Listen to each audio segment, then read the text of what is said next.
Come in. Hello? Oh, Mr. Peterson, how are you? Good, just here for my checkup. Oh, fantastic. Go ahead and step over there and take off your pants. My what? Your pants. It's a prostate exam. Why would I do that? Oh, it's a easy exam, thousands die every year, totally preventable. I just need to stick my finger right up. Hey. Whoa, what do you think this was? It's not as easy as shopping on joeshrimpshack.com. I mean, there's great shrimp, easy to do, 24 hours a day. You even have a promo code for 15% off. Aquarium Guys promo code at checkout. It's not near that easy. It's just one finger. Whoa! Mr. Peterson, you just need to calm down. I'm just here to make sure that your 6-inch Cholla wood keeps working. Wait a second. This is Roy Peterson, correct? Roy? No, I'm Jim Peterson. Oh, Jim. No, Jim. You're C-Floor B. No, this isn't the right room. Oh, well, that's a relief. Just like ordering from joeshrimpshack.com. Long name and even better Cholla wood. All right. Also, don't forget about our favorite people that just had their prostate exam, the Ohio Fish Rescue. Josh and Big Rich. No, I'm just kidding. But Josh and Big Rich need your love and support, not because they got a bad prostate exam, but because they have the world's largest fish rescue that we can find. Go to Ohio Fish Rescue on YouTube, like and subscribe to their channel, and consider giving them a couple bucks. They certainly need it. All right, guys, last thing I swear. We have a giveaway from tenantaquatics.com. Certainly go to the bottom of our website, aquariumguyspodcast.com. You'll see the giveaway link at the bottom. Sign up. They're giving away a free Enigma pack. This is a $60 value. What they do is they take your information of your aquarium and send you a hand-curated package filled with different leaves, sticks, bark, seed pods, all to create a tannin-style ecosystem for your aquarium. Certainly go, again, Aquarium Guys Podcast, bottom of the website, sign up. Thank you, Tannin Aquatics, and let's kick that podcast. Welcome to the Aquarium Guys Podcast with your hosts, Jim Colby and Rob Zolson.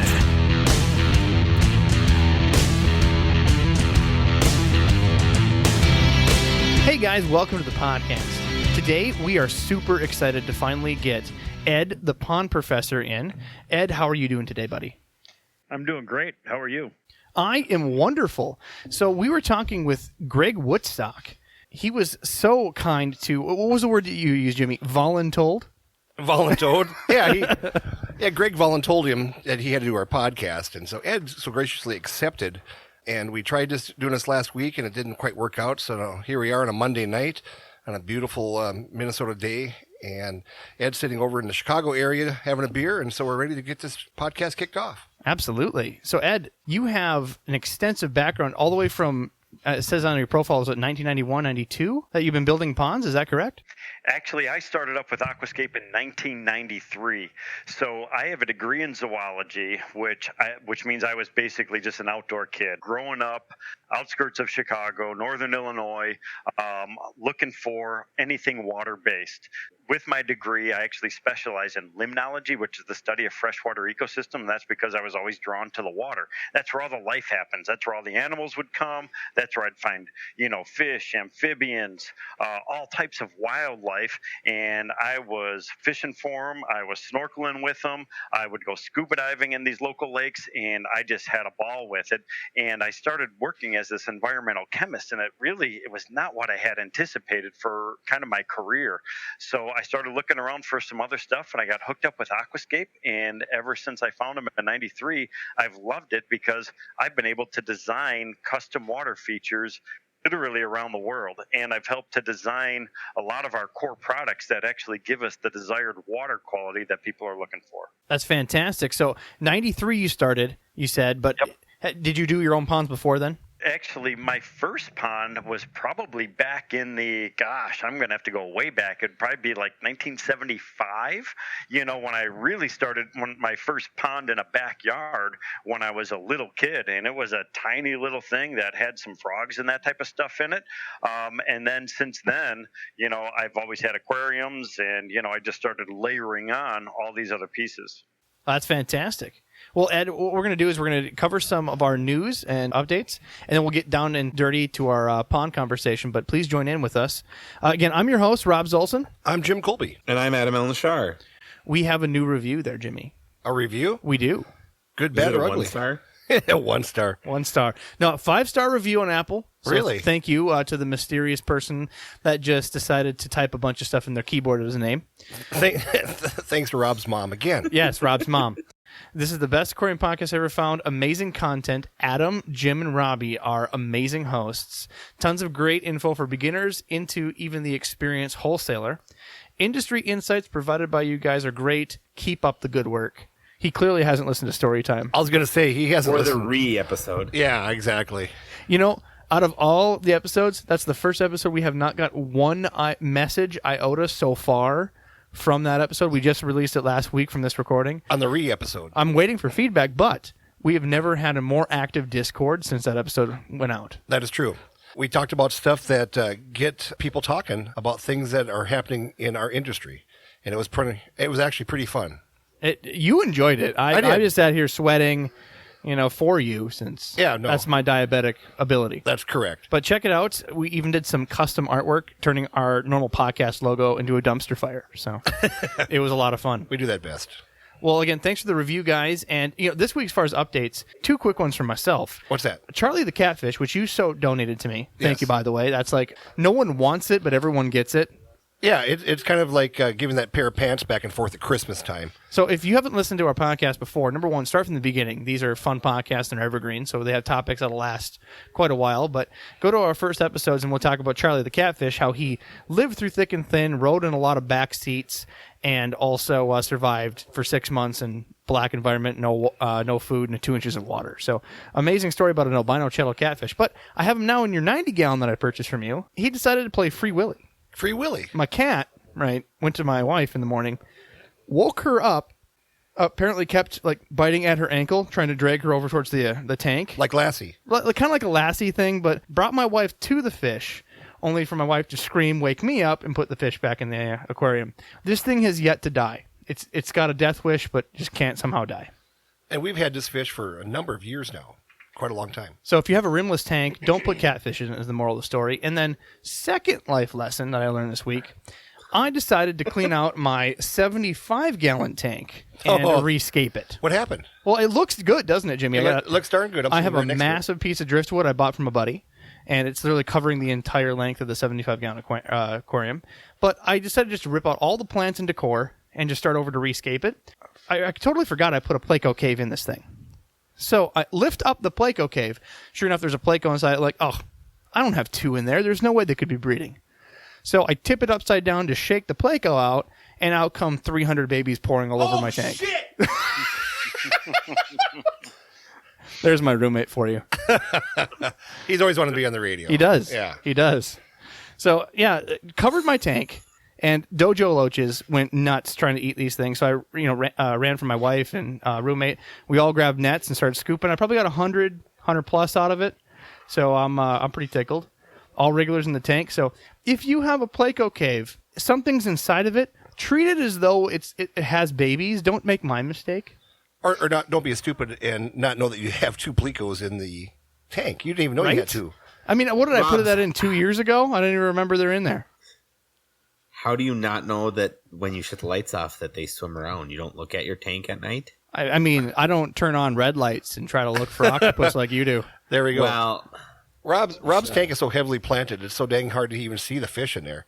It's like just a big old clump of plants down there, and so they're so thick you can't see anything. I'm hearing the jealousy in your voice, Jimmy. That is correct. he doesn't even try to breed them, and he's got 300 babies. Shut and up. his I just- dojo you loaches shut up. ate the damn things. I've spent hundreds of dollars trying to freaking breed Plecos, and I suck at it. And mine keep happening on accident, just nonstop. So Right. every time I have a batch, I just stare at Jimmy, smirk, and go about my day. Yeah, but Has he kicked you in the nuts yet? I am taking part credit of this because it is my Pleco cave that I gave to Rob to use. This is true. I completely forgot I had it. So now it's positioned up front so we can put a light through it to make sure there's no babies. So What happened to the babies? They all get eaten? No, I have them in a 10-gallon tank, and they're growing out the yolks because these things were so small, they're like glass, and they had yolks on them still. Now, as of today, the yolks are finally gone, and they're coloring up. So I haven't lost any yet, knock on wood. I call that a pretty good rescue. So far, so good. You got any more updates, Jimmy? I've got nothing. Nothing? My life has been nothing but coronavirus. Not it. See, we can say that word because we're not on YouTube. Right. Rest in peace, YouTubers. Yes, but I mean, What, they can't say coronavirus? No, otherwise they get demonetized. If they say the word corona, bam, demonetized. really, that's true. Okay. Yeah, it's literally a robot that literally tries to listen for that word. Yeah, I spend my whole entire day out in public, and now my company's required me to wear a face mask. And for those of you who've watched MASH over the years, there's an episode where everybody was wearing face masks because of something, and everybody was going, doctor, doctor, doctor, hello, doctor, doctor. So that's what we're doing now. Everywhere I go, everybody walks in and says, doctor. Well, on that note, let's dive right in and start picking on Ed. So Ed, you're a pond professional. Before we start in the deep dive of ponds, how are people and professionals around the nation trying to prep for this? Are they just telling homeowners to stay inside while we install your pond? Is it everything's moving back to late summer? How's it going for the pond industry? That's a great question. So it's actually kind of been all over the board. So I'll start with us here in Chicago. So the Chicagoland market, we were obviously shut down right in the very beginning when everything was kind of brought to light and everything just started happening. But it was they quickly realized that we kind of had an essential service because springtime is hitting and we're all outside, so there's small teams of people. We're not really going into people's homes. We're doing all that work outside. We could send them messages to all of our customers. We can get the information on what they're looking for to have done, and our team can come in and do it. Now, the thing that we kind of had to change was normally we would have 2 guys going in a service vehicle. Now we have them driving in separate vehicles going to the job, and they're not really working on top of each other. They're both on the same property, but they both have their roles on the property to get everything done. So it's actually worked really well for us, and we're super, super busy, and it's because people are at home. So people, we've been waiting all winter long for spring to finally hit. So people want to start getting back outside and enjoying their properties because you're stuck now. So we're getting actually inundated right now with calls to get water features up and running, get pumps started, cleaning out filters, you name it, we're doing it. With masks, of course, because you got to have those Aquascape branded masks, just to look good. Absolutely, of course. I want to apologize. See, I picked on Greg when he was here because I really wanted to get in the meat of the conversation. So, I gave him a lot of grief, pretended to be the odd man out in a lot of pond questions. So I'm going to do the same to you, but just wanted to apologize to Greg. We got a great interview out of it, but I had to razz him a bit. Greg got fired up. Nice. Anytime Greg gets fired up, it's good entertainment. Oh my gosh, you know it. Yeah, he is. He's got a very short fuse. Once he gets going, that's it. You're not stopping him. Jim, what were some of the questions that you had saved? Going right back to talking about being in the zone, and Greg kept on telling us that we're in zone. What is Chicago zone? Because we can't be much off. And describe to our listeners that are new what these zones entail. So the USDA zone system is basically, it's going to show you the minimum and maximum range of your temperatures. So Chicago is a zone 5. Minneapolis, you're probably a zone 4. So it's going to go off of the extension of that lowest temperature. Now you go all the way down into central to South Florida, that's a zone 9 or zone 10. So that's like a subtropical type of an environment. But Chicago zone 5, I'm going to say you're a zone 4. I think the lowest it goes in the United States might only be a zone 3. And if you go all the way up to the Arctic, obviously it's going to be a 1. But we don't get that bad here in the States. I think you guys are actually zone 3. I was going to say we're zone 3 here. Minnesota. We're a lot further up than Minneapolis. We're closer to Fargo. We're 200 miles north of Minneapolis.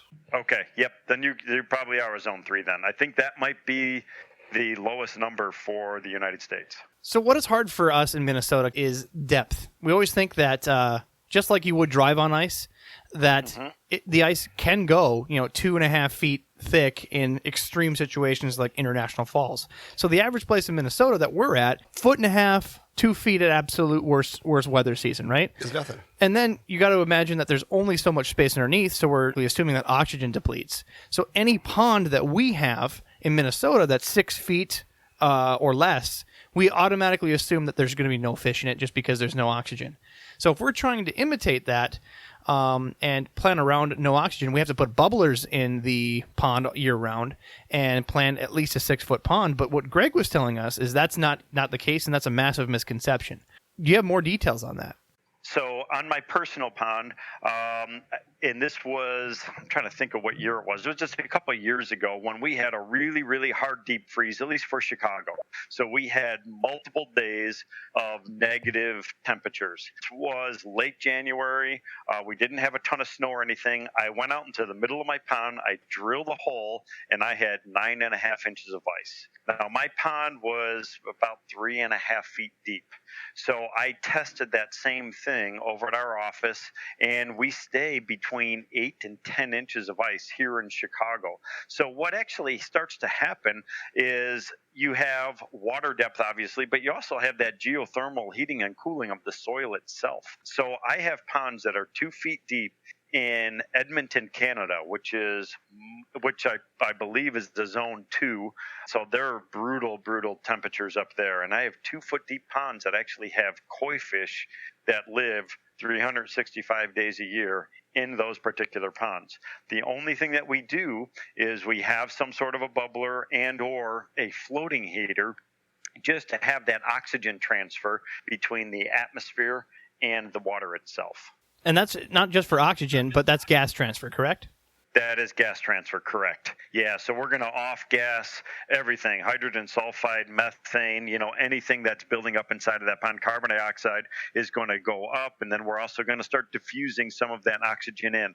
Now, the blessing is, because we're dealing with cold water species of fish, they're not carnivores, so they're not actively feeding. They're not actively feeding during the winter months. The large koi fish, when we get really, really clear ice, you could look through the ice and you'll see those large koi. They lay on the bottom and they don't move.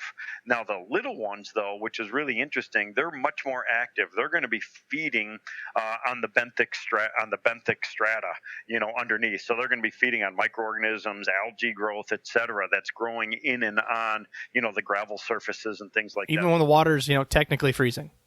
Absolutely, it's amazing, but their metabolism a little bit different. Now, whenever we do have a fish kill during the winter months, it's usually not like an entire pond, unless something gets shut down. Like if you lose power, the pond freezes over. You definitely will have a fish kill that just eradicates everything. But typically, if we're going to lose a fish or two out of a population of 50 or 100 fish that might be in a backyard pond, it usually is going to be those larger ones that die during the winter months. And it's just, I don't know how to explain it other than it's just an old fish. It's kind of lived its lifespan. But those smaller ones are, they don't have the same oxygen requirements. They're a little bit more resilient, and they still actively feed during those winter months, and I think that helps them. I had my own pond. It was 800 gallons, 1,000 gallons, something like that. What I did is I had this small property in my small hometown, and it was 44-foot wide lot, so it was real close, tight corners. So if I was going to put a pond in, I had to completely upheave one of my gardens. So the garden was next to the driveway and up against my deck. So I essentially cut it out of the square that it was in. So it was cement to cement on all sides. And I just cut the hole out and put shelves in and essentially had some sort of like modern-esque looking pond. And, not knowing this amazing information, because I had it close to 3 feet deep, I brought my fish in every year into a warehouse and put them on a trickle system. Now, you said that a lot of times the larger fish are the ones to go. Well, I had 2.5 foot long koi and a bunch of small 6-inch koi that were donated because I rescue a lot of fish. And the city normally notifies me when they're going to flush the lines. They decided to flush the lines, not put it in the paper, and I have my wintering system in a warehouse that's cool. It's like 45 degrees on a trickle system, so I don't have to do water changes. All I do is keep checking on them throughout the winter. And sure enough, the city flushed the water lines went brown, and the little fish survived, the big fish didn't. It's like their gills consumed more poison faster than the small ones. So I don't know if that is that oxygen thing you're talking about, but it's happened to me, these rare circumstances, a couple times in the past. Yeah, it is really interesting. It is the larger ones, and I don't know if they're just more susceptible, just a little bit more fragile. When you start moving them around, they definitely are more prone to getting any type of a sickness or an illness. Parasites and things like that seem to go after those larger fish a little bit more quickly. Well, to play off of this some more, let's say an emergency happened and you were in a zone 3, 4, or 5, and your bubbler went out, what do you do in an emergency? Of course, buy a new bubbler, but maybe that take a good long time before it'll freeze over. Do you literally go out there, try to chip a hole, and then have your wife run to Petco? Yeah, what you want to try to do, so fish, and I know you're familiar with lots of different species of fish, but they have a very sensitive sensory structure on them. So they have a lateral line going down the side of the fish, which picks up different vibrations and movements and things like that inside of the water. So water, because of its density, it has a high specific gravity. So, which is, sound waves and things like that travel through water differently than air. But when you start chipping away in that ice, it would literally be like somebody jackhammering your front door down.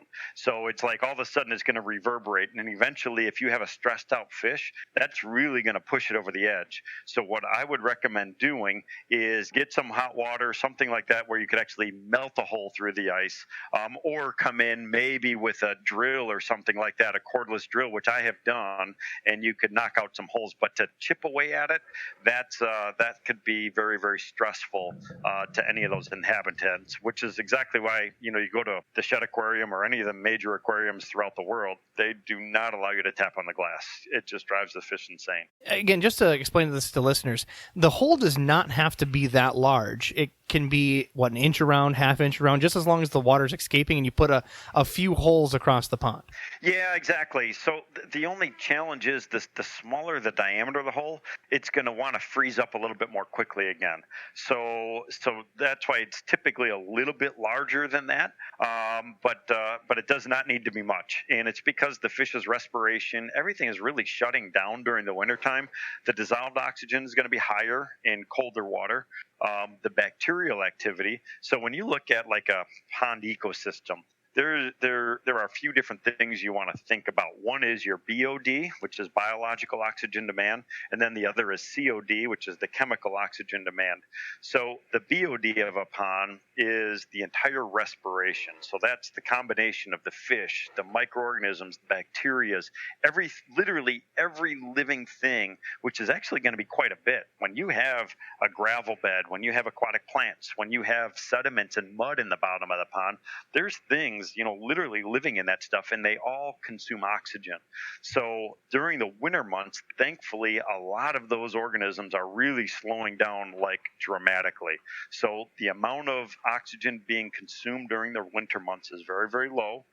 And the good thing is the dissolved oxygen usually is high because cold water holds more oxygen than warm water. And this is just one of the incredible properties of water that we have.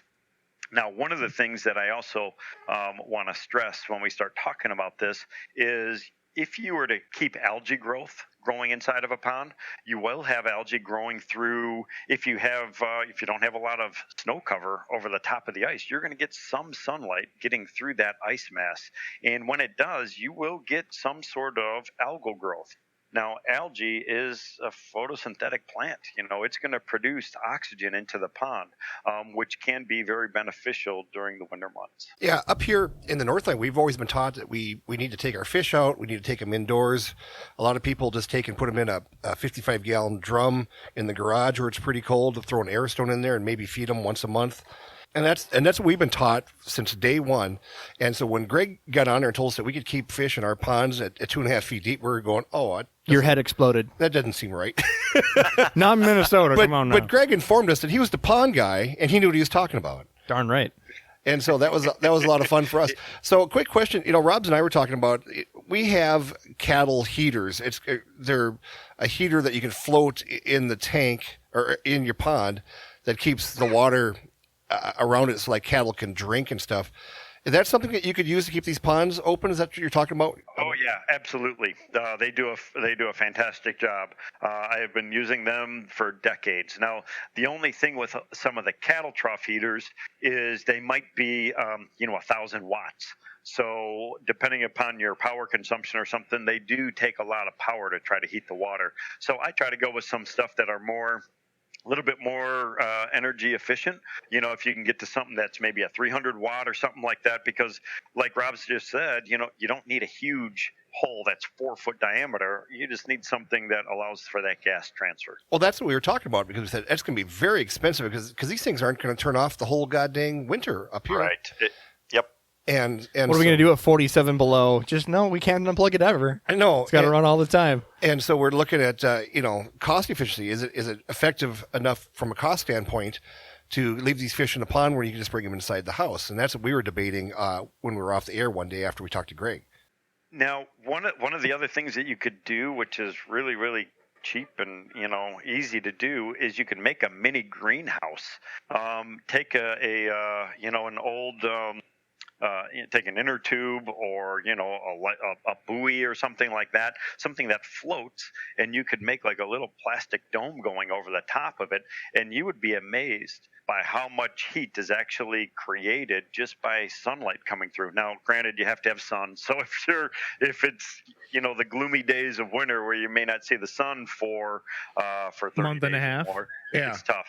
But it does create that mini greenhouse that actually creates a little bit of a microclimate. It just shifts it over a little bit. And I have customers that actually created greenhouses over their entire ponds, and they stay free of ice. That's what I was just thinking about. That would be a great idea, because the pond I have in front of my house is 300 gallons. I always end up with about 2.5 foot of snow on top of it. But if we had a greenhouse on top of that, at least the snow that we're getting is usually coming off the roof. It's blown off by the wind. And I was thinking, well, a greenhouse right now sounds like a pretty dang good idea if that works. Well, now you can farm pot outside of your basement, Jimmy. There we go. That's what we need to do. I mean, It'll freeze in the winter. See, not with a greenhouse. We're good. well, yeah, see, it's funny how I didn't know that. So the other question that we got, that we went over with Greg, is I always come from a different perspective. I've done trying to do pond research, and I always started with the natural pond for learning from a young age the hard way. I didn't have a lot of gurus to go to. I didn't think, hey, there's these great pond experts in Chicago I should have called years ago. And I have tried to see what natural ponds there are. And if you hear natural pond, you're thinking farmer dug a dirt pond, and there's a ton of problems there. It's got a dirt bottom. It's impossible to maintain. It's just there for recreational purposes, for say cattle or something, whatever purpose it is. So when we think when the cattle go ponds- water skiing and stuff, yeah. Right. So when we think ponds in Minnesota, I try to, get my information from experts, or what I thought was experts on ponds, from places like, koi clubs.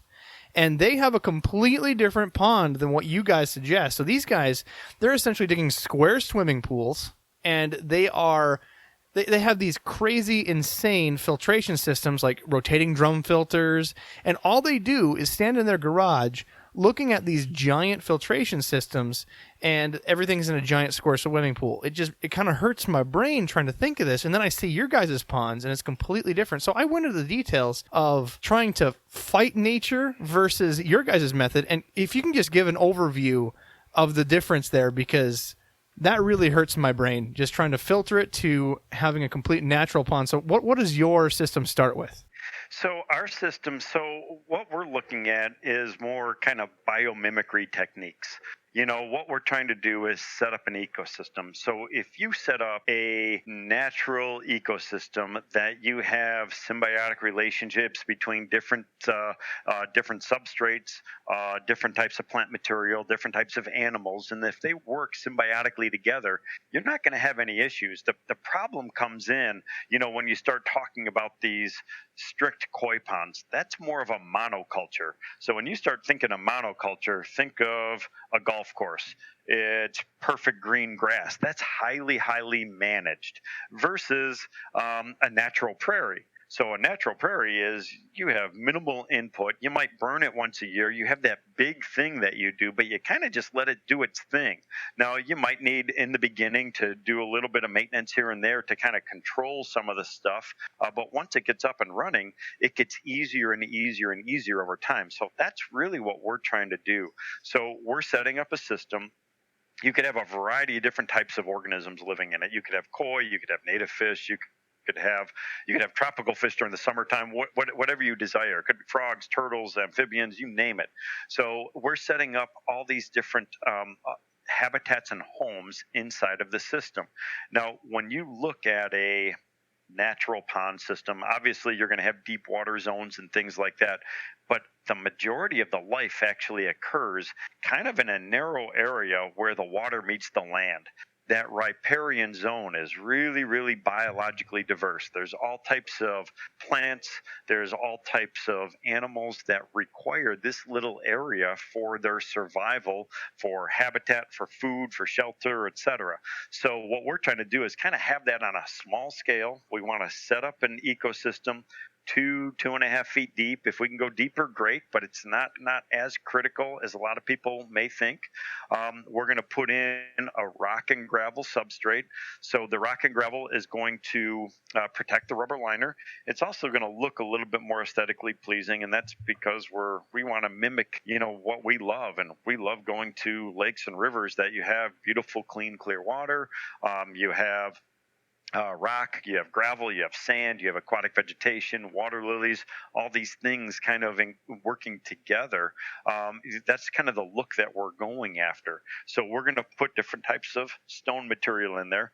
The other important part of that is when you put in a gravel layer, just like in a fish tank or any type of an aquatic environment, it's going to become home to different types of microorganisms. So there's going to be bacterias and copepods, rotifers, tardigrades, all types of stuff that lives either directly on the gravel or within the interstitial spaces of the gravel itself.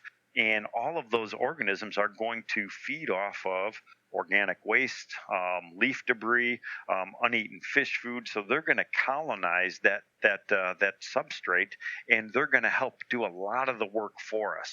So I'm not overstocking these. Now, again, this is not like an aquaculture system where I'm strictly trying to raise as much biomass fish as possible. I want to have some fish and I want to enjoy it, but I'm not overstocking it. So I know that's an important part.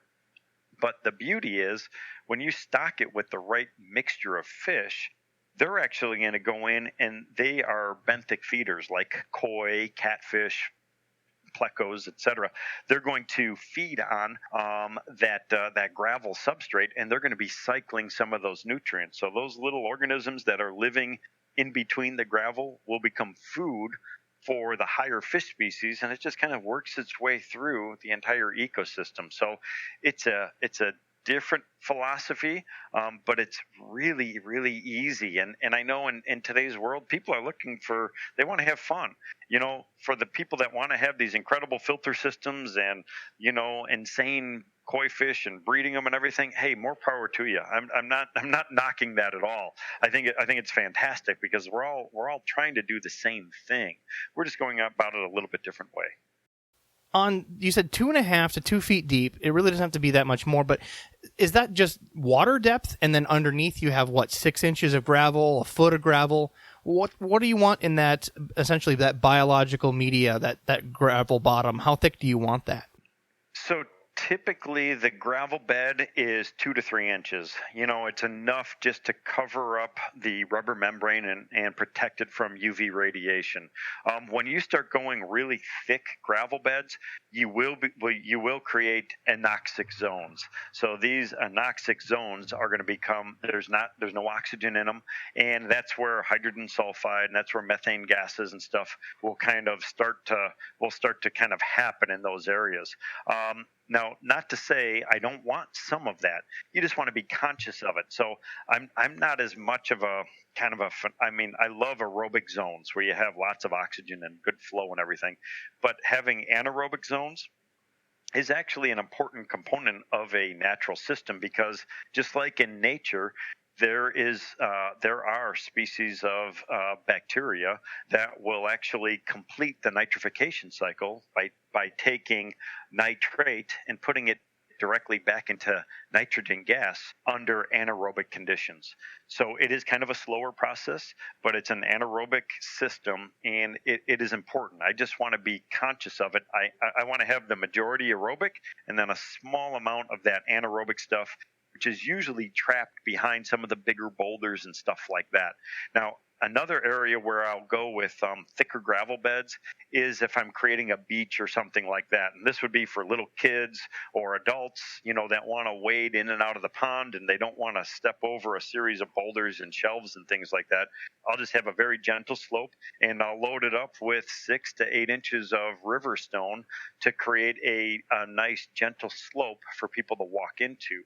Now, when I do that, one of the things that I'll kind of be conscious of is that anaerobic zone, and I will have a series of small underwater jets where I take, one of my pumps and I'll split off of the pump and I'll steal a little bit of the water and I'll discharge it through a series of small pipes that might be buried inside of that gravel, just so I have a little bit of additional flow flowing through that gravel bed. You're cheating.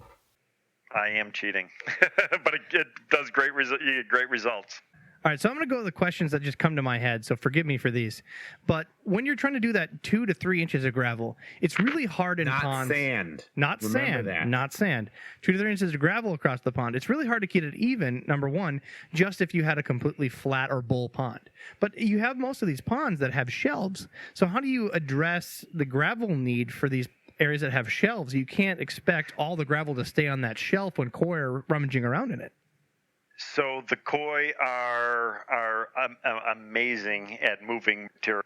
So they are going to pick up gravel, they're going to move it around, and it's because they're feeding. So it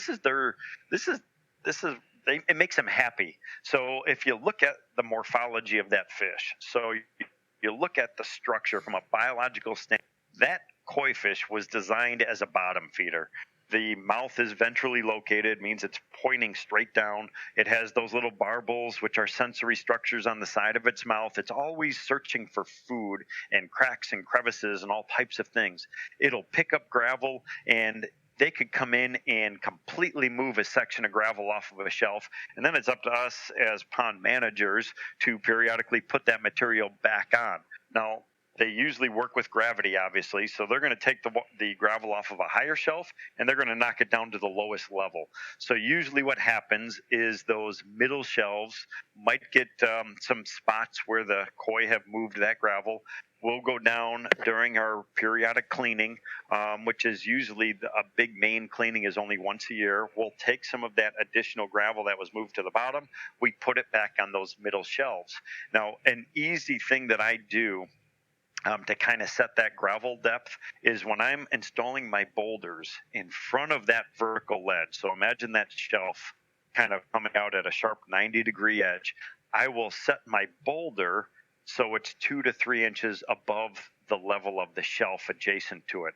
So now it creates like a little curb, and it sets the right depth for the gravel that I want on the shelf. So if I set my stonework properly, that's going to set my level, and then I have to just come in with my gravel and I fill it up so it becomes level with that curb, and it kind of holds it all in place. You're kind of making a little tray there on your shelves.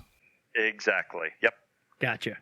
So the other thing that you said in that last comments was you don't want to leave the tarp exposed because of UV exposure. Explain that to some of our listeners.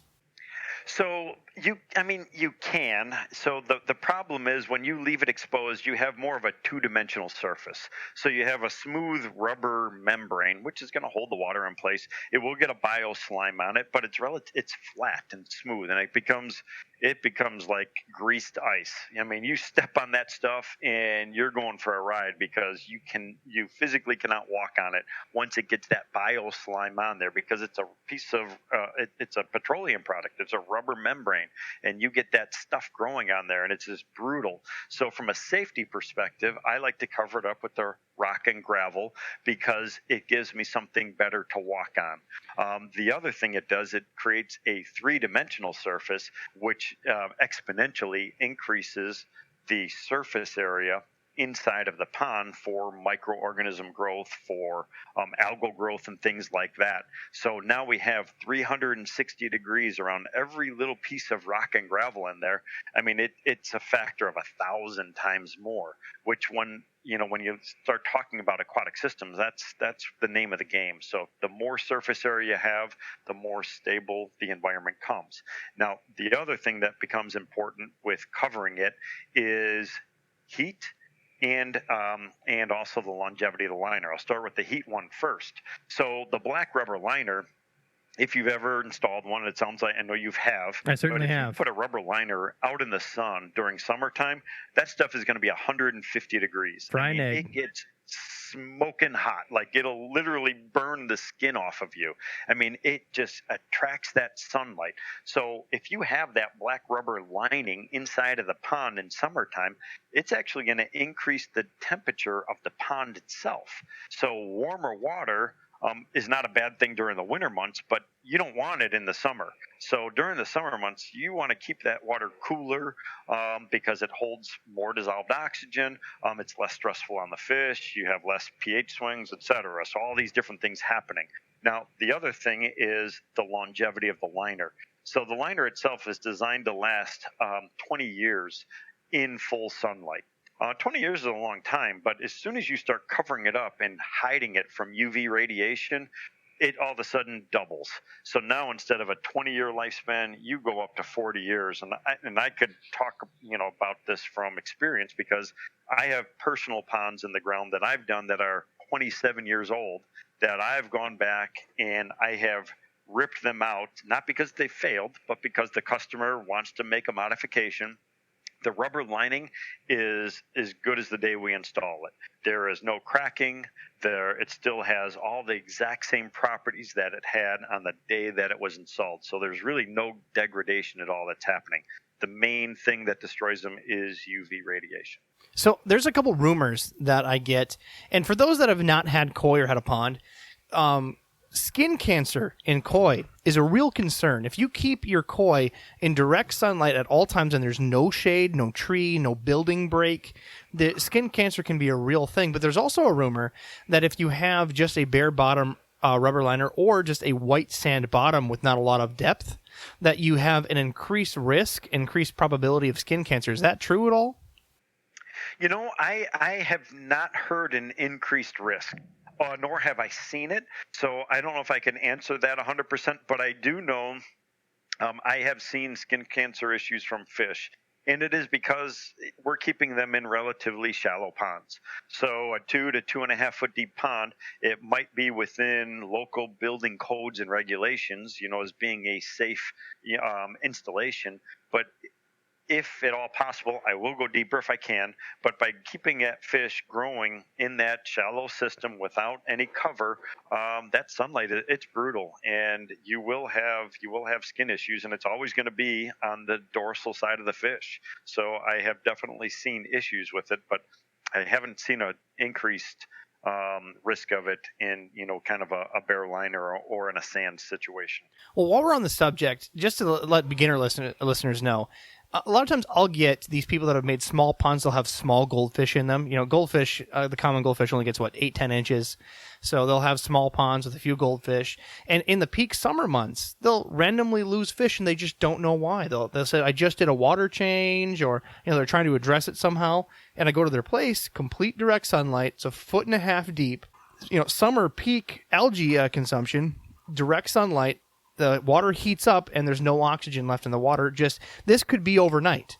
So Correct. Having a bunch of aeration, having some sort of partial day sun break, even if it's up against a building and half the day it doesn't have sun, some sort of tree close by, even building an awning. For you listeners trying to build a pond, make sure you have some element of shade in it if you're going to have fish, or get crafty and have under a bed cover, whether you have extensive lily pads, whether you have a lot of the floating plants, or a shelf that you would build on the inside of the pond. Now, do you guys ever install shelves, and do you advocate using underwater shelving?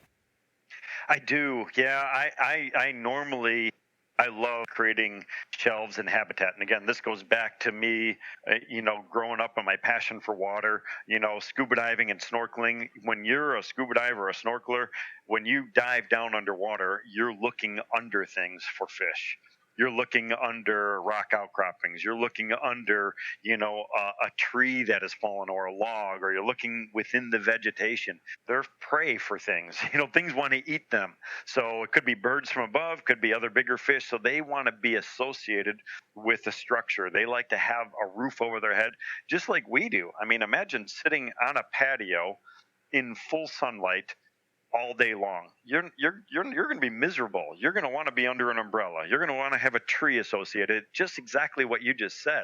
It's the same thing. fish, we have to design these things for the particular species. So I love putting deadfall into a pond. I'll take logs, I'll take driftwood and stumps and stuff like that, and I'll elevate them off of the bottom to kind of create like a little cave or a pocket underneath there where the fish could actually escape from potential predators, feel a little bit more comfortable, they stay cooler, they stay out of the sunlight, and they're going to be able to feed on other stuff that is associated in and around those areas. So fish caves, deadfall, aquatic plants, everything you just mentioned, I love designing and building those. Now, I've got a quick question for you, Ed. Going back to having like lilies and stuff, do you need to take out the lilies come freeze up time, or do you actually leave them in to weather the storm, as they say, for the winter? It depends on the species. So I like to have the majority of plants in my pond. I like to have 70 to 80% of them as perennials that are native to the specific area that I'm working in. So there are water lilies that'll grow in zone 1. Well, maybe not zone 1. Zone 3, definitely. Zone 2. Zone 2. So there are definitely water lilies that will grow in shallow, marshy pools and things like that, and they do a fantastic job. There is a huge amount of aquatic vegetation that can be utilized in and around the perimeter of the pond, and they could be frozen solid. It's like, pickerel rush, irises, cattails, all types of reeds. There's all types of, the amount of aquatic vegetation is insane. But that stuff can actually be frozen without any issue at all. And I like to keep things as minimal as possible from a maintenance perspective for our customers. So the more I could tell them to leave it in there, the better off they're going to do. And I think the more happier that they're going to be with their pond. Now, I do have customers that love the tropical stuff. So you put in a tropical water lily, that grows down in Florida or in the Amazon or something like that, they are going to bloom like you have never seen blooms before. They're going to be incredible. The leaf patterns and everything are just going to be spectacular. But as soon as that water starts to drop down below 50 degrees, they're going to be gone. And those would either have to be moved indoors, or you treat them like, petunias or something like that, and you get rid of it and you get a new one in springtime. So to answer this even further, in Minnesota, we have a lot of different aquatic species for lily pads. We have generally 2 that are in Minnesota, and always contact your local DNR before ever harvesting any type of plants, because cattails you can't touch in ditches. There's a lot of different rules and regulations. But I don't think you can touch the lily pads. If you ask permission from the DNR, you'd be surprised what type of answers you get. So contact your local DNR. Make sure you're ethical before you just start invading places. But there are 2 main lily pad species in Minnesota, and they're defined by their color. There's yellow, and that is vivacious. Stay away from the yellow lily pads, although they look pretty. They grow everywhere, and they will absolutely take over an entire bottom of a pond. Aim for the white lotuses that you'll see in Minnesota. They are literally across the entire state from bottom to top, and much prettier, a lot slower growing, a lot friendlier to the bottom of your pond. Yeah, you very seldom see the white ones, but you see the yellow ones everywhere. Right, and also be aware of semi-aquatic species. A lot of people don't realize that just their normal gardening plants, like a purple iris, irises love being put in halfway into water. I've planted a lot of beautiful purple-white irises and excel half submerged. Yeah, absolutely. Now, you bring up that was a great note on the 2 different species of lilies available. The yellow one is called Nufar, and it is super, super aggressive. Yeah, I highly recommend do not put that in, because you will have nothing but that living in your pond. It'll be shore to shore, and it'll do fantastic, but it's going to be a beast to get it back out of there, so don't even mess with it. The white one is a Nymphea species, so that is a true water lily. Those will do great, much more slow growing, not as aggressive. Now, another good species of plant that works in ponds along the perimeter is standard impatiens. Impatiens that people put in their flower beds, you tuck them into little cracks and crevices of in between stones right at the water level, and they will explode. Like they look phenomenal. They will totally soften up the edges. They will flower like crazy all summer long, and they're super low maintenance. Otherwise known as the common touch-me-not. Excuse me? Yeah. Excuse me? I had to double check this before I said that. Touch me not. Touch me not is a common name for impatience. Rob hasn't been touched in a long time. I'm just saying. I didn't want to bring that up, but now that you did. Don't fondle your flowers. That's right. .com. Don't Google that. Hey, another quick question I got for you, Ed. We're talking about water depths of the stuff, and I heard you touch on, certain areas you can only be so deep because of insurance purposes and stuff. Can you talk a little bit about that? I mean, I know that you're not going to have a 6-foot pond in your backyard inside city zones because of different city laws and stuff. He's calling State Farm right after this. Yes. Yeah, no, there definitely is certain regulations, and it depends on where you live. So in the Chicagoland area, as soon as you start going more than 2 feet of depth, they actually consider it a swimming pool. So you need to have a 6-foot security fence going around the entire backyard property. You need to have self-closing gates. It's treated as a swimming pool, and all liabilities associated with that are transferred over to it. So, which is one of the big reasons why we try to stay at that 2-foot level. Now, where I personally live, I live out in the far suburbs of Chicago, and I'm in farmland. So everything by me is farm properties, and I could dig a pond that's 30 feet deep, and no one's going to care, and they would just think it's normal. So definitely check your local areas according to see what their policies are. So a lot of regulations out there within cities, but if you're out in the country, apparently it's have at it. Yep. Now, when you start, the only thing that does become common is as soon as you start having a recirculating pump, you need electric. So they might be a little bit particular on making sure that you have a certified electrician hooking up the electrical supply for your pumping system to make sure that there's a GFCI outlet, so there's no risk of electrocution. Mixing water and electric is obviously always dangerous, so you want to make sure that you know what you're doing.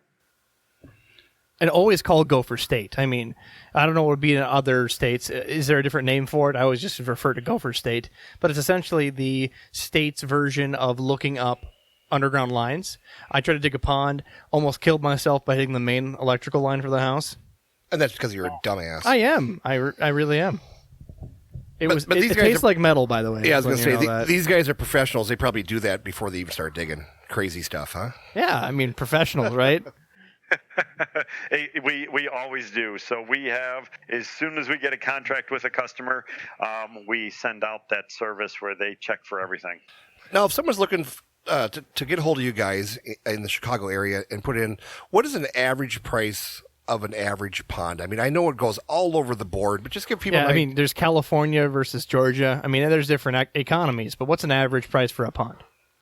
Yeah, there definitely is there's a range, and there's obviously different things associated with that. The raw materials from a pond perspective, for the main infrastructure, the liner, the filters, the pumps, and things like that, is fairly steady throughout the country. What gets thrown off is going to be your labor rate, and then also the stone that you're going to use, as well as the digging conditions. So digging a pond in an area like way out west, if you're out in Colorado or something like that, where you might hit bedrock that's literally 6 inches under the soil, that's going to cost a lot more money to obviously break through solid rock. You might be better off building up instead of digging down. Digging in Chicago, very, very easy. We just have clay, so excavation is super, super easy. Now, on the flip side, the rock in Colorado is going to be really cheap because it's all over the place. The rock in Chicago is actually expensive because we get it from Wisconsin, Minnesota, Missouri. We're shipping that stuff in. See, let's make this a little bit easier on you. Let's say no rock, because I'll say that I found my rock. Say I got a guy that'll get me some rock. Let's just go liner, and let's just go elements, right? Liner, skimmer, pump, water output, just the bare necessities here. Just the bare necessities for a pond kit is going to be about $1,500, and that would be a 1,000-gallon pond. Now that would be your liner, your underlay, your skimmer filter, your biological filter, your pump, your piping system, your underwater lights to view in the evening time, all of that fun stuff. And if you want to do the labor yourself and you want to dig it and collect your own rocks, you can get it for $1,500. You can have one heck of a pond system. There you go, Jimmy. We're doing Christmas in July this year, right? We're doing Christmas in July? Yes. I'll be drunk somewhere on a beach. Excellent. As long as the beach is my pond and you paid for the $1,500 of equipment. There's going to be no beach open. That's right. So going on the basic elements again, because you gave us a list of what's needed. Now, the thing that you guys got at Aquascape that I think is so fascinating, other than your natural approach, which is very refreshing, because I see that, I've literally been told by these expert koi keepers, and don't get me wrong, these guys are fantastic in the koi market. They have 5-digit koi, so they're doing something right, but I think they're doing it the hard way. And they tell me, don't have rocks in the bottom. That's just creating more bacteria. I'm like, whoa, that's what you want. So it's a little backwards for me. So learning this is definitely a curve. So you want 2 to 3 inches of gravel. And you guys have this amazing skimmer that's supplied through Aquascape. Tell us more about the skimmer. Greg was going into some details on that and some of the original designs. So some of the original skimmers and biofilters were basically using garbage cans and cattle troughs. We were using a plastic container that we would modify. We would take it into our shop. We would cut it. We would modify it. We would add in inserts. We would make watertight connections where we could attach rubber liners directly to them. But we started understanding the flow dynamics, and I think that was the most important part, how the water interacts with these units. And then from there, we started layering on other filter pads. We started understanding the way the water comes into the biological filter and it swirls around down in the bottom, which allows the sedimentation process to occur. And we don't want the filter media directly on the bottom. We want to have that sedimentation zone, allow the water to spread out, flow evenly through the filter media, the biological media, and then we want it to exit back into the pond as a waterfall, which will help increase dissolved oxygen and kind of completes the cycle. But in those early days, we were doing a little bit of everything, and it took us many, many years to actually to fine-tune the recipe. So again, think of this as a recipe for a meal or for a cake or whatever you want to call it. It's like it doesn't start out perfect. You're going to screw it up more times than you're actually going to succeed. And we screwed up a lot of ponds in those early days.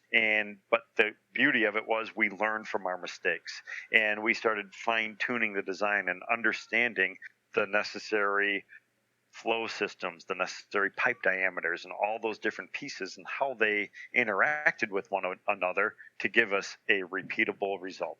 So one of the things that beginner pond goers do is they dig a hole, put a tarp out, and just drop the pump in the center. And that pump only has a small sponge on it, and maybe in the spring, that's going to work out for you for at least a week. In the summer, you're going to get a lot of algae growth, and that thing's going to clog up daily. And then in the fall, it's going to clog up once an hour because leaves are blowing into that pond consistently, and you don't really want to cover the entire pond with a basket. So this skimmer, just to give you guys, listeners a mental picture, is you guys have that container. It flows into the container in a loose grid basket and catches the leaves, the big debris. Then it goes to a secondary sponge to protect the pump, and then it goes to the normal pump head.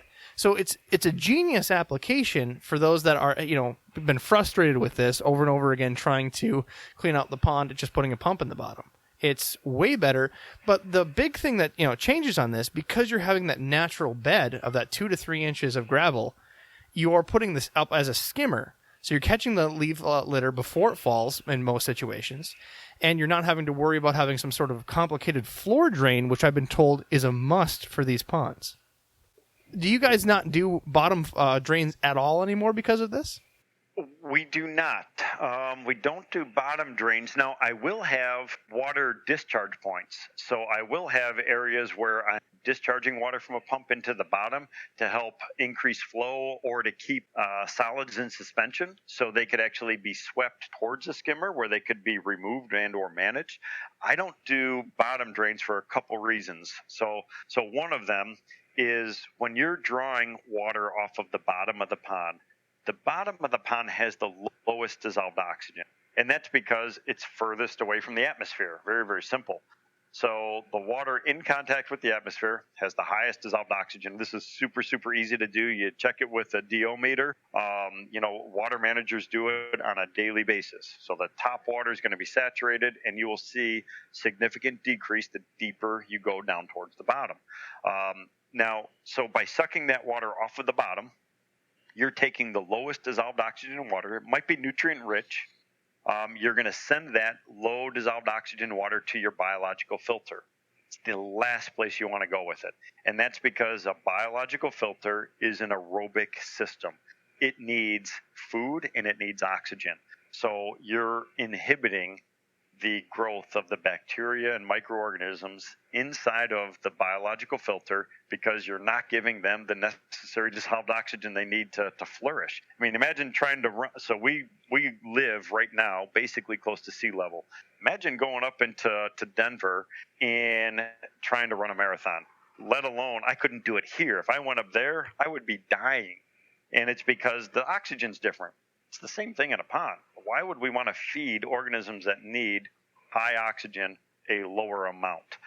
Now, the other thing is, if you were to have a rupture, and it happens in a pipe, if you have a leak in your return system going from your filter back into your pond, you're drawing water off of the bottom of the pond, you will drain the entire pond down to nothing. And your prize koi fish collection will be sitting high and dry.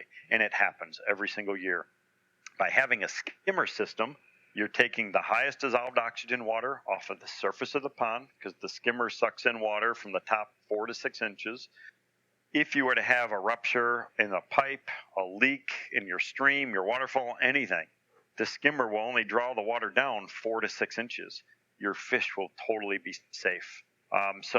It's different ways. It's a whole different way of thinking about how a pond actually functions. The other thing is if you try to mimic nature. So if you're mimicking a natural system, water does not get sucked down into the bottom of a deep pond. There's not a hole in the bottom of a lake in Minnesota. There might be an outflow that goes into a river. That's basically a skimmer. So you have an inflow coming in on one side, the flows across the surface, and it's going to go out basically at the top. It doesn't go down. So again, I'm trying to think of things the way nature does them, and there's reasons behind it. I shouldn't say there's reasons. Things have adapted according to it. So the fish species that I'm trying to have adapted to a certain life, and I want to mimic that life for the benefit of that species.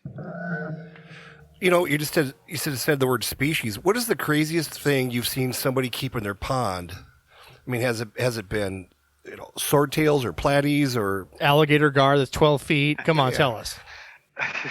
You name the fish, I have seen it. So I have gone with everything from alligators, capybaras. I've done tapirs. I've done otters. I have done all types of fish from obviously the koi species, but muskie, northern pike, bass, bluegill, arapaima, the largest bony fish, freshwater species on the planet, sturgeon. Red-tailed catfish, pacu, jamu, shovel-nosed cats, all types of discus, barramundi, you name it. I think I've done it. And when you said like somebody's running discus, where was that located at? What state? Got to be Florida. Discus they're in South America, so gotcha. That's going to be out of the country. I've not done discus here in the States. No one's got that type of thick wallet. What $60 a arowanas? fish? Oh, he said arapaima. That's the upgraded version. Well, That's just a given. Arowana in a pond would be kind of cool. Yes, arowana as well. Yes, I do have arowanas. You got any questions, Adam? No, I'm just listening and learning. Yeah. What? What? He's got no questions? No questions. Usually Adam's... We're like 37 episodes in and no questions. No questions, finally. I'll take it.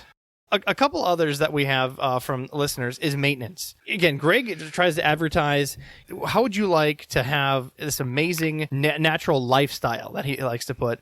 and Yep. only do, minimal maintenance. And he's trying to explain the maintenance. So it's not necessarily day-to-day maintenance that we have questions about. It's seasonal maintenance because, again, spring is about far the easiest. You essentially look at the pond, try to clean debris, and then just get it going. And there's not a lot of leaf matter. You're not mowing your lawn a ton of times. In the fall, what do you have to do to prep for winter? Are you scooping leaves, hiring a pool boy? Are you letting the skimmer do the work? How natural are you keeping this? Just leaving the leaves in for the winter? So that's a really good question, and there's not a perfect answer for it. So I like removing the majority of leaves. I do like leaving some in there, and that's because so leaf debris is organic matter. So it's a food source for something. So by actually having a food source inside of the pond, it kind of keeps the biology actually happening inside of there. So you're going to get bacterial growth. You're going to get like the shredders and stuff like that. So you're going to get different animals that will actually shred the leaves up, snails and stuff, into crayfish. They're going to shred it up into smaller pieces, which actually become food for microorganisms, which become food for your fish. So that's kind of an important cycle. I don't want an abundance of leaves because if you get too much and they're too thick, it will become anaerobic. They will start to decompose and they could suck that dissolved oxygen out of the pond. And depending upon the species of the tree, they may release tannic acids into the water. So it could change the pH. So now you go from a clear water system to a black water. And that's because you're making tea, basically. So you're letting leaves sit in water. They start to decompose and they lose these tannic acids and tannins into the water. And it creates this black water ecosystem, which is actually kind of a cool ecosystem. I mean, the Amazon River Basin or Rio Negro River, that's a black water river. There's black water rivers in Minnesota, Wisconsin, you name it. I mean, they're common and around, and it's an important part of a system. So I do like that look. I like a little bit of tannic acid in the water. I think it kind of creates that natural appearance. But I do try to remove an abundance of leaves during the fall months. Now, some people will go as far as completely putting a net over their entire pond. So instead of a greenhouse, they're just going to string up a net over the entire thing. They'll put it up usually, right around Halloween, and then they'll late or early November, and they'll take it down after Thanksgiving, after the majority of the leaves have fallen down. Your skimmer will become overloaded. So it will start pulling in so much leaf debris that it will literally become impacted with them. They'll just be jammed inside of the basket. So you're going to constantly be cleaning that skimmer basket out. But it's usually only a few week period where it's really, really bad. So what we try to explain it to all of our customers. We do have services where we can do that, but it's actually very simple. It's almost like having somebody cut your lawn. You have to empty the bag periodically. So the skimmer is going to do a majority of the work, but you will have to empty that catch bag every once in a while. How do you deal with lawn mowing around the pond? Just let the go in and try to collect it? Or let the skimmer collect it? Typically, around the edge of the pond, it's usually going to be more flowers and stuff like that. So I don't actually have a lot of turf grass that goes right down to the edge of the pond. And if they do, I'll either have them collect the lawn clippings or try to have them blow the lawn clippings away from the water. So if you do get any lawn clippings or anything like that inside of the water after you're doing your work, it's very easy. All you have to do is go back and check your skimmer at the end of the day, and the majority of that material will be captured inside of that catch basket, which is a perfect way to finish the day off, because then you can kick back, you could relax, you could open up a beer, feed your fish, relax, and enjoy the rest of the day. I have only a couple more questions from our fans. We got one that they want to know the gallons per hour ratio. In a tank, they want you to do it once an hour, average aquarium. If you have a lot of bioload, 2 to 3 times an hour if you want high flow. In a pond, what are you looking for gallons per hour movement? That is a good question, and it's kind of a tricky one, because the smaller the system is, the higher the turnover rate you want to have. Bigger the system, the lower the turnover rate per volume. And that's because an aquatic ecosystem becomes more stable with a greater volume of water. So the water temperature is going to stay more stable, the water chemistry, your pH, everything, dissolved oxygen, everything becomes more stable with that higher volume. So on a typical small backyard pond, and I'm just going to throw out a number, I'm going to say it's 1,000 gallons of water. I'm typically turning that over a minimum of one time, and usually more than that. And it's not necessarily for filtration, it's more for aesthetics. So our customers, one of the big things when I'm designing and selling a water feature is people love the sound of a waterfall. So I'm always trying to design the feature not only to have certain types of aquatic animals, but I'm trying to have a desired sound as well as look from the stream, waterfall, cascades, rapids, whatever you want to call it. And that usually takes more water flow. So what I try to do is I try to split the system in half. I'll have half of the water going through the filter at any given time, so that's giving me the desired water quality. The other pump is what we like to call the party pump. That's what you're going to have on. That could either be hooked up on a switch, it could be on a timer. That's going to go on periodically throughout the day or when you flip the switch, and it's going to give you that extra wow factor. That's going to create that loud waterfall. It's going to be a big crashing system that has that whitewater type of an effect. So what you're trying to do is you're saying that you're a audio specialist when it comes to this water, that you're trying to get somewhere between calm and relaxing and stay far away from I have to pee. Yeah, exactly. Calm. There is a fine line in there where you could actually create a waterfall that is super annoying, that no one's going to want to sit next to it. It's going to be loud. It might not sound right. And you hit it on the head. We are audio specialists.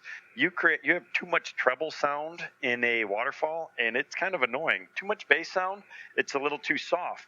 But so they kind of balance each other out. You want to have that right mixture, and that comes with experience. That comes with understanding the flow rate, how deep the water is, how deep the water is flowing over a waterfall, how deep the pool is at the base of the waterfall. Is it shallow? Is it crashing on top of rocks?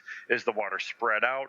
But we like to blend different sounds together to create that desired effect. Sorry, we're going to ask you after the podcast if you know about the brown note. So Jimmy's looking at me like, what? The brown note, the mythical noise that just makes you crap your pants the moment you hear it? Oh, my ex-wife yelling at me. See, that's the brown note. Yeah, that one. We haven't talked about her for a long time. Here's my question. Say somebody wanted to do a pond for arowana in southern Minnesota. What would you recommend for that? Move. Well, yeah. I mean, I know I could. It would probably be okay in the summer. It would. It would be fine during the summer. It's gonna be. You could try heating the water. So if you really, really want to do it, do a greenhouse over it. Now you could really control that water temperature, and you still would probably need supplemental heaters for it. But it definitely can be done, especially if it was in a greenhouse or in a conservatory. There are people that have these rooms and setups where you could easily have that type of a fish. But to do it truly outdoors, you're going to have a really narrow window where that fish is going to be happy. And they're a pretty good predator too, so they're gonna clean house. They're gonna go in and they're gonna start eating everything in there. Well, I just wanted them to pick off the birds that are low flying. I got a lot of sparrows, and Nice. I just figured it'll wipe them out. You're like that new age old man, like, quit crapping on my lawn. Yeah, Adam's got 4 young children, and we'll end up nicknaming one of them Nubs because they'll lose a finger or something. No, I won't leave that out there with them. Just to pick the top 3, and I remember the audience wanted to know. They wanted to know the obvious things not to do and some crazy things not to do. So if you could pick maybe the top 2 obvious things not to do that you hear about all the time, and then maybe 1 or 2 of the things that you've heard that are the craziest stories that have been done to a pond. Sure. So there, oh my gosh, there is so much stuff. So the first thing that pops into my head is people want to place the pond in the far corner of their property that kind of collects water during the springtime. that's you're opening yourself up to a lot of headaches. So when people want a pond, they want something that's going to be beautiful. They want something that's going to have fish and wildlife, and they want clean water.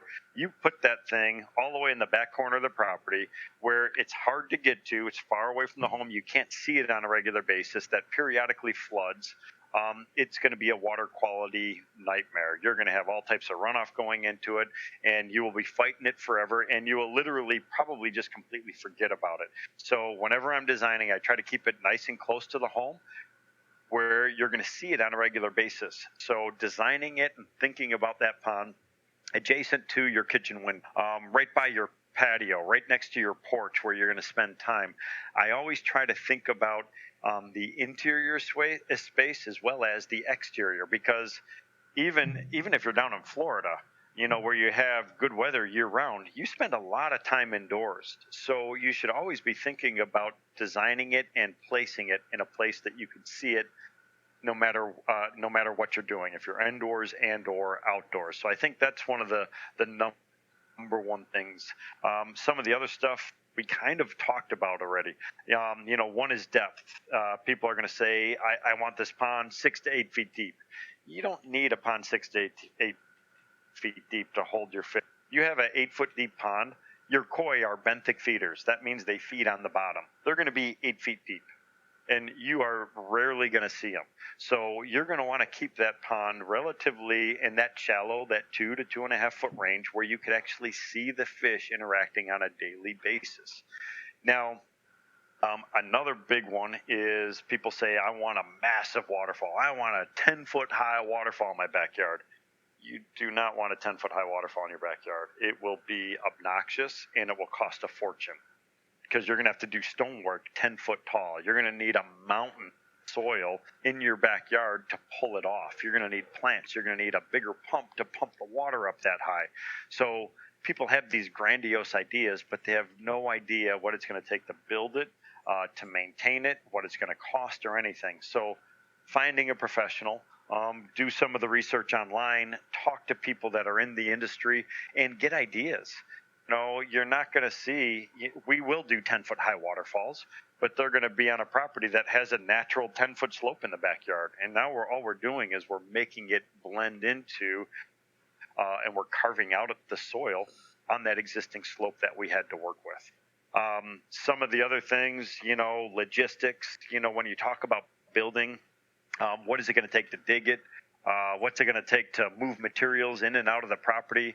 An average pond is going to have 5 to 10 tons of stone.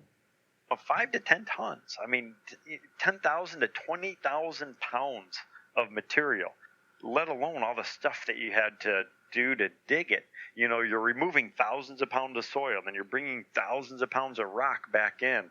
So kind of understanding the bigger picture of what it actually takes to pull these things off. And you don't need it as big as you really think. You could make a huge impact in a small space. It could be cost effective, and it could be a ton of fun.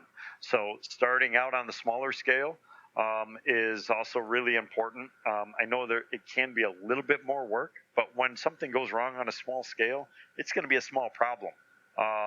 It's going to be easily fixable. It's going to be not that expensive to fix it as well. So you could kind of get some, you want to walk before you run type of a thing. So you want to dabble around, people that are, great aquarium keepers, that's a perfect stepping point to start getting into a water feature, because now you can go from a 100-gallon aquarium, which is huge, to a 1,000-gallon pond, which is 10 times the size. So now all of a sudden you have that basics. You understand what it's going to take from a filtration standpoint and what it takes to keep all these animals. And now you could start expanding it out, and it opens you up to a whole new group of animals that you could have fun with. So now for crazy stories, do you have any, stories of something that happened in a pond, or some crazy beyond belief way that a pond was designed? So thinking about other animals that might feed on fish. I have ponds out in actually it could probably happen by you up in Minnesota, but black bears. You're in a rural area. We have a lot of black bears. you create an aquatic habitat, and now all of a sudden, animals can come and they could clean a pond out. River otters, black bears, mink will come into a pond. So you want to understand what you're building and what you're kind of getting into. So I've actually had customers say that a black bear actually destroyed their fence, got in their backyard. He didn't have koi fish, he had trout. But it cleaned out all the trout out of it. I feel like that's on him if you're going to have trout in there. You're just asking for a bear to do bear things. Right? Crazy stories from a installation standpoint. Well, I should say, I don't know about crazy stories, but dangerous type stuff. We're you talked about digging. So I was doing a pond, and I don't want to. I'll say it was for the city of Chicago. It was actually part of the Shedd Aquarium, and we were getting a locate service for underground utilities because we were digging down 8 feet deep for a big pumping system. So it was more the pumps had to go that deep. The water was only actually going to be 6 inches deep, super shallow because it's in a public location. And they came back and said, this entire area is clear. There's, nothing here. And we went down at about 6 feet deep. I hit 3 2-inch electrical cables that actually fed the Shedd Aquarium. It fed Grant Park, the Field Museum, and the Adler Planetarium. And thankfully, we did not break them because I think someone may have been seriously hurt, and it would have shut down power to a significant portion of the Chicago lakefront. So, I mean, just like stupid stuff where how is that even possible? How do you miss a 30,000 volt 2-inch main line that feeds, all this critical stuff? Well, there's just a big okay sign, on the ground that says, is good. They got a big smiley face that says okay. So that means we could just dig whatever we want, and it's just like it's just unbelievable stuff. I've lost excavators in muck. You're going on properties, and we're doing some big natural ponds, and you go out in springtime and you have really poor soil conditions. I've buried excavators 4 or 5 feet deep. Where we have to bring in bigger excavators to haul them out, which costs thousands and thousands of dollars, a screw up. But it's just because the conditions were bad, and the soil, conditions were poor. We get machines stuck all the time. You name it happens on us. I figured there was going to be like some statue of Elvis peeing into a fountain, but getting no, actually, they don't have any weird stuff like that. Nothing.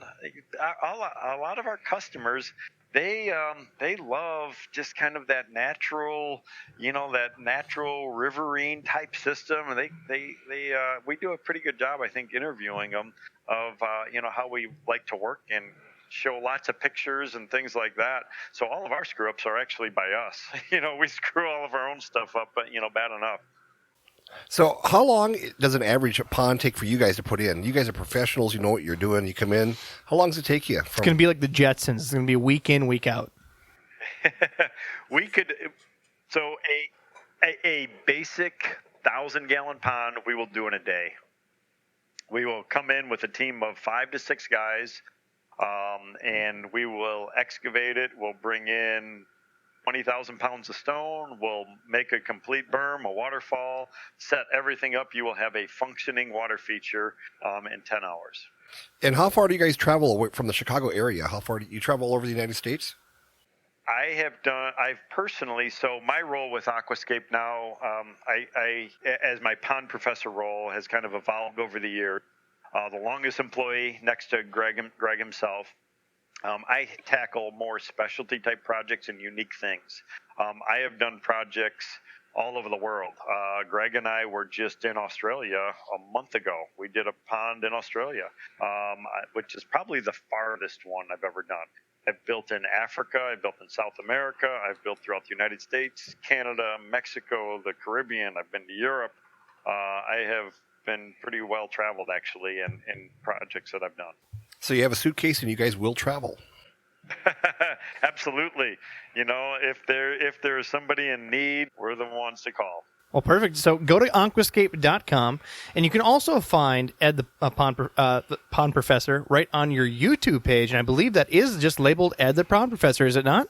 It is. You got it. Excellent. You'll find a link in the show notes. Please like and subscribe. He has some crazy, definitely some crazy videos going on there. Even almost lost a toe, I see one of the headlines. We'll have to get that story later. Yeah, that was from a fly river turtle. So that was kind of a funky little... He's got all 11 toes. Yeah. All 11 toes. We've asked you a lot of questions, and still we have not asked you The most the important. most important question, and you knowing as the pond professor and stuff. So if you're on a desert island as a professor, is it Marianne or is it Ginger? That's got to be Marianne. There you go. That's the right answer. Thanks, man. I appreciate it. And for the rest of you, that's an old-ass Gilligan's Island joke for people that are confused right now. I am very confused. Are you? Yeah. No, that has been an ongoing debate since the beginning of time. Well, Ed, thanks again for coming on. And don't forget aquascape.com. You're training online now because your training is quite expensive to get training for being a pond professional and even get certified. That is now being offered online until the end of the month due to the emergency with COVID. I know this is going to be aired after the fact, but you guys are just a fantastic resource. I highly recommend aquascapetraining.com. Is that correct? You got it. Wow, I'm good with my URLs today. Well, thanks again, Ed. And again, if you guys like what you hear on the podcast, number one, support our sponsors. Number two, you can donate directly and support us on our website, aquariumguyspodcast.com. You can come join, listen to the show live on Discord. We'll have you in. That's where we record this. And above all else, go check out what they got at Aquascape and save your $1,500 to dig your own pond. Thanks, guys, for listening to this podcast. Please visit us at aquariumguyspodcast.com and listen to us on Spotify, iHeartRadio, iTunes, and anywhere you can listen to podcasts. We're practically Thanks. everywhere. We're on Google. I mean, just go to your favorite place. Pocket Casts. Subscribe to make sure it gets push notifications directly to your phone. Otherwise, Jim will be crying into sleep. Can I listen to it in my treehouse? In your treehouse, in your fish room, even alone at work. What about at my man cave? Especially your man cave. Yeah. Only if Adam's there No. with feeder guppies. No. They're endless. You midget loving sucking motherfucker. Well, I guess we'll see you next time. Later.